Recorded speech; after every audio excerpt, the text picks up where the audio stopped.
السلام علیکم ورحمۃ اللہ وبرکاتہ۔ اعوذ باللہ من الشیطان الرجیم، بسم اللہ الرحمن الرحیم۔ رب اشرح لی صدری ویسر لی امری واحلل عقدۃ من لسانی یفقہوا قولی رب زدنی علما اللہم فقہنا فی الدین آمین۔ کیا حال ہے آپ سب کے؟ امید کرتی ہوں بالکل خیریت سے ہوں گے۔ دعا ہے اللہ سبحانہ تعالیٰ ہمیشہ آپ کو اپنی حفظ و امان میں رکھے، دین کو بہترین طریقے سے سیکھنے، عمل کرنے اور دوسروں تک پہنچانے والا بنائے، آمین۔ اس سے پہلے ہم نے طہارت پر بات کی تھی، آج ہم نجاست پر بات کریں گے۔ طہارت کا الٹ ہے نجاست۔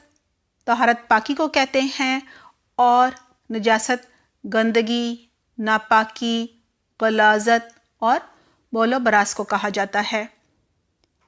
ہمارا آج کا ٹاپک ہے ازالۃ النجاستی، نجاست دور کرنے کے مسائل۔ طہارت حاصل کرنے کے لیے نجاست سے بچنا اور اگر لگ جائے تو اسے دور کرنے کا طریقہ آنا بہت ہی ضروری ہے۔ آئیے سیکھتے ہیں احادیث کی روشنی میں۔ ابو داؤد پہ ہے غلاظت اور نجاست دور کرنے کے لیے بایاں ہاتھ استعمال کرنا چاہیے۔ آئیے حدیث دیکھتے ہیں۔ عن عائشہ رضی اللہ عنہا قالت كانت ید رسول اللہ صلی اللہ علیہ وسلم الیمنى لطہورہ وطعامہ وكانت یدہ اليسرى لخلائہ وما كان من اذن، رواہ ابو داؤد۔ حضرت عائشہ رضی اللہ عنہا فرماتی ہیں کہ رسول اللہ صلی اللہ علیہ وآلہ وسلم وضو اور کھانے کے لیے دایاں ہاتھ استعمال کرتے تھے، استنجا اور دوسری نجاست دور کرنے کے لیے بایاں ہاتھ استعمال کرتے تھے۔ اسے ابو داؤد نے روایت کیا ہے۔ آئیے جانتے ہیں بائیں ہاتھ سے کون کون سی نجاست دور کی جا سکتی ہے۔ مثلاً ناک صاف کرنی ہو، یا پھر استنجا کرنا ہو، یا جسم پر کوئی ناپاکی لگ جائے اسے صاف کرنا ہو، یا کہیں آپ نے صفائی کرنی ہو کسی گندگی کی، کسی نجاست کی، تو بہتر ہے کہ اسے الٹے ہاتھ سے، بائیں ہاتھ سے صاف کیا جائے۔ اگلی حدیث ہے، شیر خوار بچہ کپڑے پر پیشاب کر دے تو اس پر پانی چھڑک دینا کافی ہے، لیکن شیر خوار بچی کے پیشاب کو دھونا ضروری ہے۔ عن علی ابن ابی طالب رضی اللہ عنہ ان رسول اللہ صلی اللہ علیہ وسلم قال بول الغلام الرضیع ينضح وبول الجاریۃ یغسل۔ قال قتادہ رضی اللہ عنہ وهذا ما لم يطعم فإذا طعم غسل جميعا، رواہ احمد و ترمذی۔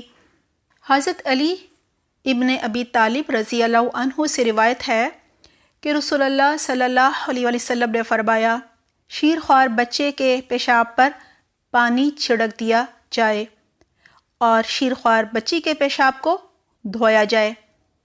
حضرت قتادہ رضی اللہ عنہ فرماتے ہیں کہ یہ حکم اس وقت تک ہے جب تک بچے غلہ نہ کھائیں۔ جب غلہ کھانے لگیں تو یہ دونوں کے پیشاب دھوئے جائیں گے، یعنی لڑکے اور لڑکی دونوں کے۔ اسے احمد اور ترمذی نے روایت کیا ہے۔ آئیے جانتے ہیں یہ فرق کیوں ہے۔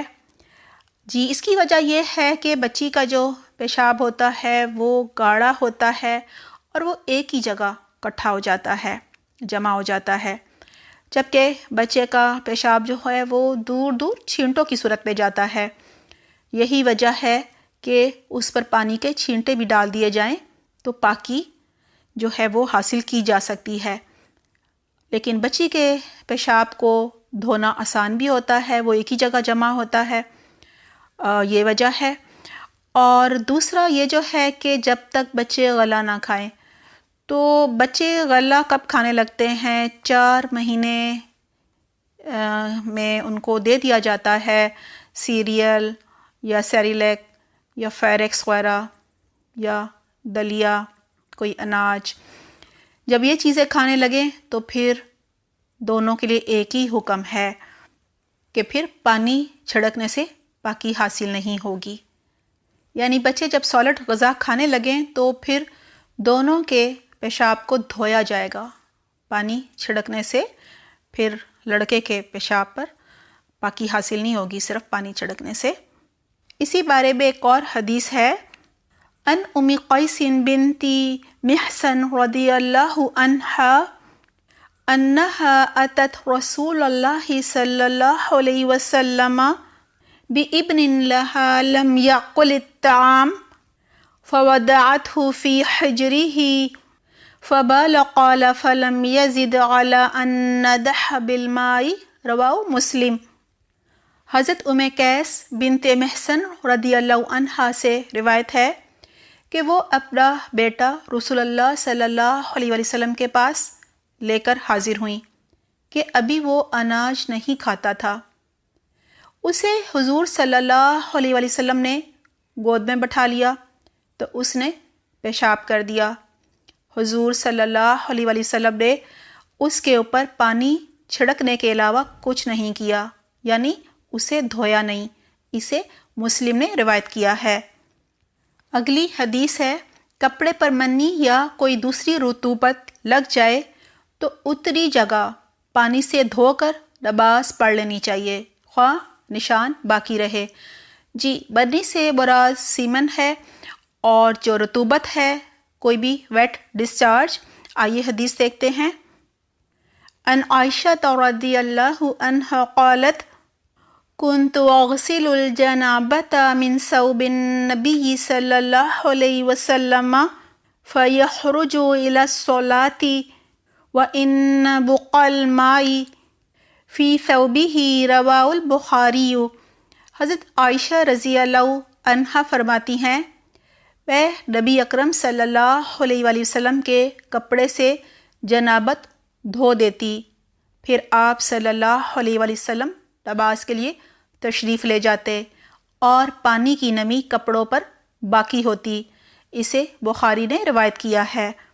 یہاں یہ بتایا جا رہا ہے کہ اگر کسی کپڑے پہ منی یا کوئی بھی رطوبت یعنی وائٹ ڈسچارج، کوئی بھی ویٹ ڈسچارج لگ جائے تو اتنے سے حصے کو دھو دیا جائے، اور اس کپڑے میں اگر نمی باقی ہو تو بھی نماز پڑھی جا سکتی ہے، کیونکہ رطوبت تو ہٹ گئی نا، جو بھی منی لگی ہوئی تھی وہ جگہ جو ہے اب وہ پاک ہو گئی ہے۔ یعنی کپڑا سوکھنے کا انتظار نہ بھی کیا جائے تو کوئی مسئلہ نہیں ہے۔ آئیے ایک اور حدیث دیکھتے ہیں۔ ان عائشہ رضی اللہ عنہا انہا کانت تغسل المنی من ثوب النبی صلی اللہ علیہ وسلم ثم اراہ فیہ بقعۃ او بقعاً، رواہ البخاری۔ حضرت عائشہ رضی اللہ عنہا سے روایت ہے کہ وہ رسول اللہ صلی اللہ علیہ وسلم کے کپڑے سے منی دھو ڈالتیں، لیکن منی کا نشان یا نشانات کپڑے پر باقی رہتے۔ اسے بخاری نے روایت کیا ہے۔ اگلی حدیث ہے، اہل کتاب یعنی یہود و نصارہ، یہودی اور عیسائیوں سے برتن دھوتے وقت دھونے کے بعد کلمہ شہادت وغیرہ پڑھنا سنت سے ثابت نہیں۔ یعنی اگر اہل کتاب کے برتن ہوں، یہودیوں کے یا عیسائیوں کے، ان کے برتن دھوتے وقت یا دھونے کے بعد کلمہ پڑھنا سنت سے ثابت نہیں۔ یہاں ہمیں ایک بات تو یہ پتہ چلتی ہے کہ اہل کتاب سے برتن دھلوائے جا سکتے ہیں، اور ان کے برتن جو ہیں وہ استعمال بھی کیے جا سکتے ہیں۔ اگلی حدیث میں ہے، مجبوری کی حالت میں اہل کتاب کے برتن پانی سے دھو کر استعمال کرنا۔ اگلی حدیث ہے، عن ابی سلمۃ الخشنی رضی اللہ عنہ انہ قال یا رسول اللہ صلی اللہ علیہ وسلم انا اہل سفر نمر بالیہود والنصارى والمجوس فلا نجد غیر انیتہم فقال رسول اللہ صلی اللہ علیہ وسلم فَإِن لَّمْ تَجِدُوا غَيْرَهَا فَاغْسِلُوهَا بِالْمَاءِ ثُمَّ كُلُوا فِيهَا وَاشْرَبُوا رواہ ترمذی۔ حضرت ابو سلمہ خشنیی رضی اللہ عنہ نے رسول اللہ صلی اللہ علیہ وسلم سے دریافت فرمایا، اے اللہ کے رسول صلی اللہ علیہ وسلم، ہم سفر کرنے والے لوگ ہیں، ہمارا گزر یہود و نصارہ اور مجوسیوں پر ہوتا ہے، اور ان کے برتنوں کے علاوہ ہمیں کوئی برتن میسر نہیں آتا، اس بارے میں کیا حکم ہے؟ رسول اللہ صلی اللہ علیہ وسلم نے فرمایا، اگر اہل کتاب کے برتنوں کے علاوہ کوئی برتن نہ ملے تو ان کو پانی سے دھو لو اور ان میں کھاؤ پیو۔ اسے ترمذی نے روایت کیا ہے۔ ان کے جو برتن ہیں ان کو مجبوری ہی میں استعمال کیا جا سکتا ہے، اور شک دور کرنے کے لیے دھونا بہت ضروری ہے، کیونکہ وہ اپنے برتنوں میں حرام گوشت بھی پکاتے ہیں اور ان کے کھانوں میں شراب وغیرہ اور حرام چیزیں ڈلتی ہیں۔ اگلی حدیث ہے، جوتوں سے لگی نجاست جوتوں کو مٹی پر رگڑنے سے دور ہو جاتی ہے۔ پانی کے علاوہ پاک مٹی بھی گندگی اور نجاست کو دور کرتی ہے۔ حدیث ہے، ان ابی سعید رضی اللہ عنہ ان النبی صلی اللہ علیہ وسلم قال اذا جاء احدکم المسجد فلیقلب نعلیہ فلینظر فیہما فإن رأى خبثا فلیمسحہ بالارض ثم لیصلی فیہما رواہ احمد و ابو داؤد۔ حضرت ابو سعید رضی اللہ عنہ سے روایت ہے کہ رسول اللہ صلی اللہ علیہ وسلم نے فرمایا، جب کوئی آدمی مسجد میں آئے تو جوتے پلٹ کر دیکھے، اگر جوتوں پر غلاظت لگی ہو، کوئی گندگی لگی ہو تو انہیں زمین پر رگڑ کر صاف کر لے، پھر انہی جوتوں میں نماز پڑھ لے۔ اسے احمد اور ابو داؤد نے روایت کیا ہے۔ یہاں بتایا جا رہا ہے کہ جوتوں کے نیچے اگر کوئی گندگی لگ جائے، جیسا کہ اس زمانے میں راستے بھی کچے ہوا کرتے تھے اور مسجد نبوی جو ہے وہاں بھی نیچے بجری تھی، اور اگر بارش ہو جائے تو کیچڑ بھی ہو جایا کرتا تھا، تو کہا جا رہا ہے اگر راستے میں جاتے ہوئے جوتوں کے نیچے کوئی گندگی لگ جائے، کوئی جانوروں کی لید یا کچھ اور غلاظت لگ جائے، تو جوتوں کو زمین پر ہی رگڑ لیا جائے، صاف زمین پر رگڑ لیا جائے، کیونکہ زمین جو ہے، مٹی جو ہے پانی کی طرح پاک کرتی ہے چیز کو، تو اس طرح سے وہ غلاظت رگڑنے سے صاف ہو جائے گی اور جو ناپاکی ہے وہ ختم ہو جائے گی۔ اور اس بارے میں کیونکہ چھت بھی صحیح سے نہیں ہوا کرتی تھی اور بہت گرمی بھی ہوا کرتی تھی، جس کی وجہ سے زمین پر کئی دفعہ سجدہ کرنا بھی مشکل ہوتا تھا، اور پاؤں ننگے اگر رکھ دیے جائیں تو جل بھی سکتے تھے۔ یہی وجہ ہے کہ جوتوں ہی میں نماز ادا کر لی جاتی تھی، لیکن اس کے لیے ضروری تھا کہ جوتوں پہ اگر کوئی غلاظت لگی ہے تو اسے ایک دفعہ چیک کر لیا جائے، اور غلاظت ہونے کی صورت پہ ان کو رگڑ کر صاف کر لیا جائے۔ ابھی بھی اگر اس طرح کے حالات جو ہیں پیش آ جائیں، کہیں آپ سفر میں ہیں یا کہیں کوئی مشکل آ گئی ہے، کوئی گاڑی خراب ہو گئی ہے اور آپ کو باہر کیچڑ میں کہیں نماز ادا کرنی پڑ گئی ہے اور جوتے گندے ہو گئے ہیں، کوئی غلاظت لگ گئی ہے، تو جوتوں کو رگڑ کر زمین پر ہی صاف کر لیا جائے اور نماز جو ہے جوتوں کے ساتھ ہی پڑھ لی جائے، تو یہ بھی اس کی بھی اجازت ہے اسلام میں۔ اگلی حدیث ہے، عن امرأة من بنی عبد الاشہل قالت سألت النبی صلی اللہ علیہ وسلم فقلت ان بینی وبین المسجد طریقا قدرة قال فبعدها طریق انظف منها قلت نعم قال فهذه بهذه رواہ ابو داؤد و ابن ماجہ۔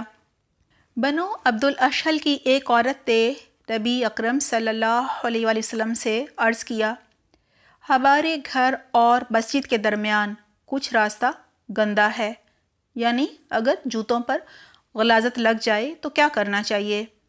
آپ صلی اللہ علیہ وسلم نے فرمایا کیا اس کے بعد صاف راستہ بھی ہے؟ عورت نے عرض کیا ہاں۔ آپ صلی اللہ علیہ وسلم نے فرمایا صاف راستہ گندے راستے کے اثرات ختم کر دیتا ہے۔ اسے ابو داؤد اور ابن ماجہ نے روایت کیا ہے۔ یعنی اگر جوتے کے نیچے کوئی چیز لگ جائے اور آپ کو پتہ نہ بھی چلے، کوئی غلاظت لگ جائے اور آگے صاف راستہ ہو، تو جب آپ اس پر چلیں گے جوتا زمین سے رگڑ کھائے گا تو وہ خود بخود ہی صاف ہو جائے گا۔ اگلی حدیث ہے برتن دھوتے وقت یا دھونے کے بعد کلمہ شہادت پڑھنا سنت سے ثابت نہیں۔ اور اگلی حدیث ہے کتا برتن میں منہ ڈال دے تو برتن کو 7 دفعہ دھونا چاہیے، پہلی بار بٹی سے دھونے کا حکم ہے۔ ان ابی ہریرہ رضی اللہ عنہ قال قال رسول اللہ صلی اللہ علیہ وسلم طہور اناء احدکم اذا ولغ فیہ الکلب ان یغسلہ 7 مرات اولاہن بالتراب، رواہ مسلم۔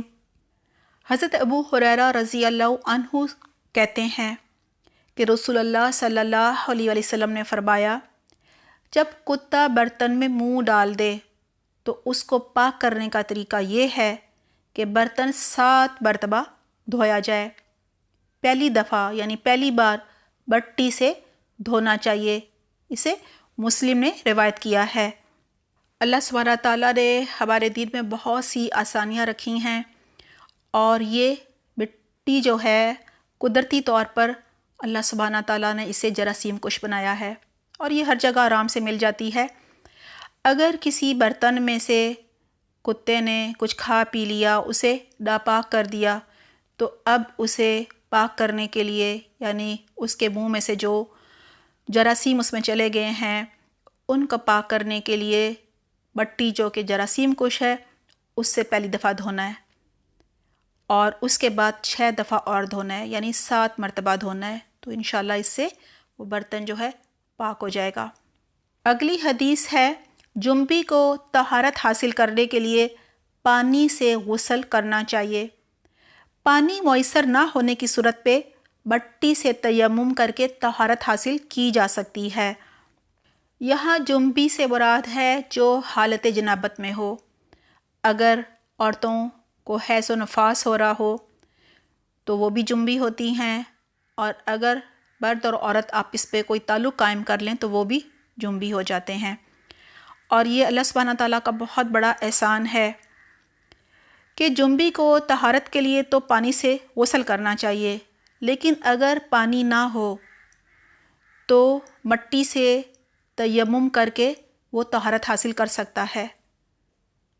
اگلی حدیث ہے کپڑے پر حیض کا خون لگ جائے تو اسے پانی سے دھو کر پاک کرنا چاہیے۔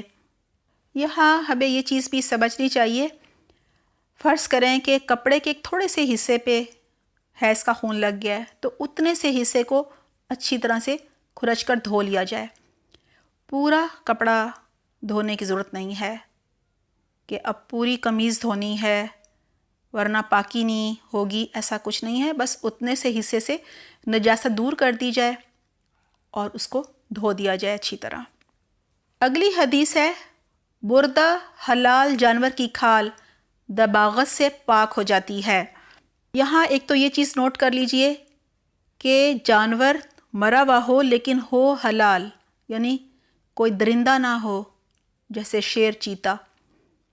حدیث ہے ان میمونۃ رضی اللہ عنہا قالت مر علی النبی صلی اللہ علیہ وسلم رجال من قریش یجرون شاة لهم مثل الحمار فقال لهم رسول اللہ صلی اللہ علیہ وسلم لو اخذتم إهابها قالوا انها میتة فقال رسول اللہ صلی اللہ علیہ وسلم یطہرها الماء والقرز، رواہ احمد و ابو داؤد۔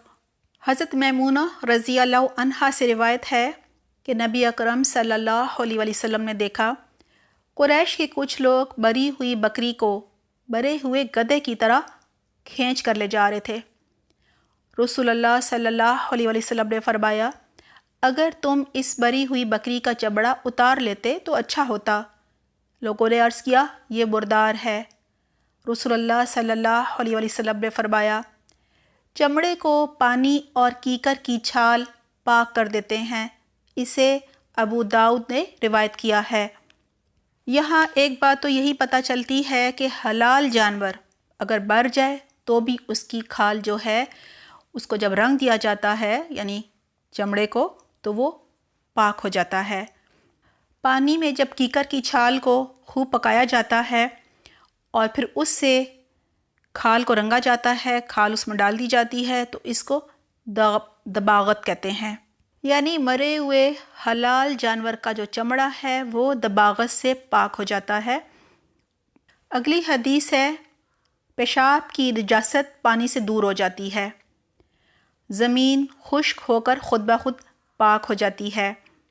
عن ابی ہریرہ رضی اللہ عنہ قال قام اعرابی فبال فی المسجد فتناولہ الناس فقال لهم رسول اللہ صلی اللہ علیہ وسلم دعوه وحریقوا على بولہ سجلا من ماء او ذنوبا من ماء فإنما بعثتم ميسرین ولم تبعثوا معسرین رواہ البخاری۔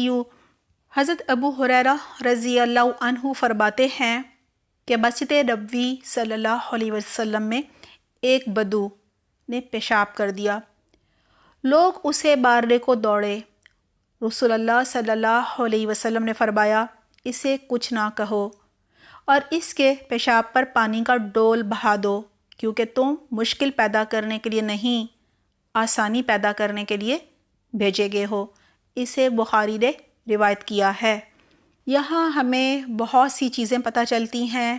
سب سے پہلی بات یہ کہ جو بدو تھا وہ دیہاتی تھا، اسے علم نہیں تھا، نہ دین کا اور دنیا کا بھی کم ہی ہوتا ہے انہیں، تو ایسے لوگ جنہیں علم نہ ہو ان پر ہمیں بالکل سختی نہیں کرنی چاہیے، ورنہ وہ دین سے بدظن ہو جاتے ہیں اور دین والوں سے ڈرنے لگتے ہیں، ان کی بات نہیں مانتے۔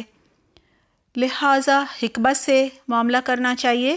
لہٰذا ہمارے لیے عمل کی یہ بات بھی ہے کہ جن کو دین کا علم نہیں ہے ان پر اعتراضات کرنا، انہیں برا بھلا کہنا، یہ سب ہمارے لیے جائز نہیں۔ پہلے ہمیں انہیں اپنے عمل سے علم سکھانا چاہیے اور ان کی اصلاح پھر کرنی چاہیے بعد میں۔ اور پھر ایک حکمت یہ بھی ہے کہ اگر اسے فوراً منع کیا جاتا اس عمل سے اور وہ دوڑ لگا دیتا تو پھر ساری مسجد پہ جو ہے پیشاب پھیل جاتا اور صفائی کرنی مشکل ہو جاتی۔ اور پھر جو شخص اس حالت میں ہو اس کو اچانک اپنا وہ عمل روکنا پڑے تو اس سے بھی بہت ساری پیچیدگیاں آ جاتی ہیں، بیماریاں آ جاتی ہیں۔ تو اس میں یہ بھی حکمت ہے کہ اگر اس کو وہاں سے بھگایا جاتا تو اور مشکل میں پڑ جاتے، سب صفائی کرنی زیادہ مشکل ہو جاتی۔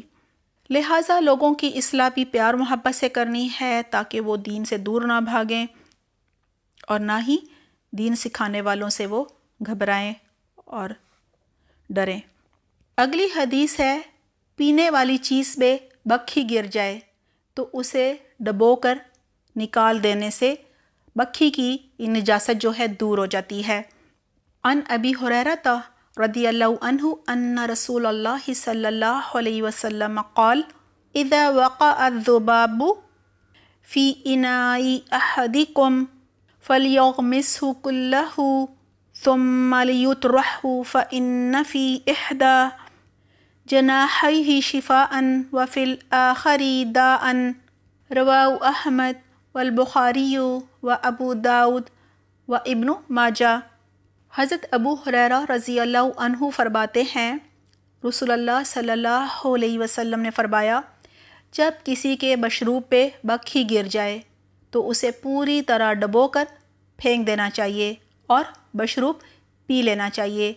مکھی کے ایک پر میں شفا ہے اور دوسرے میں بیماری ہے، اسے احمد بخاری، ابو داؤد اور ابن ماجہ نے روایت کیا ہے۔ یہاں ہمیں کچھ باتیں پتہ چلتی ہیں۔ ایک تو یہ کہ اللہ سبحانہ تعالیٰ کا بہت بڑا احسان ہے کہ اللہ سبحانہ تعالیٰ نے مکھی کے ایک پر میں اگر نجاست ہے، گندگی ہے، بیماری ہے تو دوسرے میں شفا رکھ دی ہے، تاکہ اگر جانے انجانے میں کوئی پی بھی لے تو ظاہر ہے پوری ڈوبی ہوگی تو یہ چیز جو ہے بیماری والی یہ زائل ہو جائے گی۔ اور یہاں یہ چیز بھی ہے کہ اگر دل نہ مانے تو نہیں پینا چاہیے۔ کچھ لوگ بہت ہی غریب ہوتے ہیں، مشکل سے انہیں کوئی مشروب، کوئی دودھ یا کچھ اور لسی وغیرہ پینے کو ملا ہوتا ہے تو وہ اس کو پورا ڈبوئیں تاکہ دوسرا پر بھی ڈوب جائے، اور اس کے بعد مکھی نکال کے پھینک دیں اور اس کو پی لیں تو انشاءاللہ بیمار نہیں ہوں گے۔ اور یہ بھی دیکھ لینا چاہیے کہ جو بھی مشروب ہے وہ بہت ابلتا ہوا گرم نہ ہو، ورنہ مکھی جو ہے وہ تو اندر ٹوٹ بھی جائے گی اور خوب پک جائے گی۔ کوئی بھی مشروب، لسی، پانی، دودھ، چائے، یعنی نارمل ہو یا ٹھنڈی ہو تو ٹھیک ہے، بہت ابلتی ہوئی ہو تو پھر بے شک آپ نہ بھی پئیں۔ الحمدللہ ہمارا ٹاپک مکمل ہو گیا ہے۔ اللہ سبحانہ تعالیٰ ہمیں طہارت اور پھر نجاست کے جو احکامات ہیں ان کو بہترین طریقے سے سمجھنے اور عمل کرنے کی توفیق عطا فرمائے، اور حکمت سے ہم انہیں دوسروں کو بھی سکھائیں۔ اپنا بہت خیال رکھیے گا۔ سبحانک اللہم و بحمدک، نشہد لا الہ الا انت، نستغفرک و نتوب الیک۔ والسلام علیکم ورحمۃ اللہ وبرکاتہ۔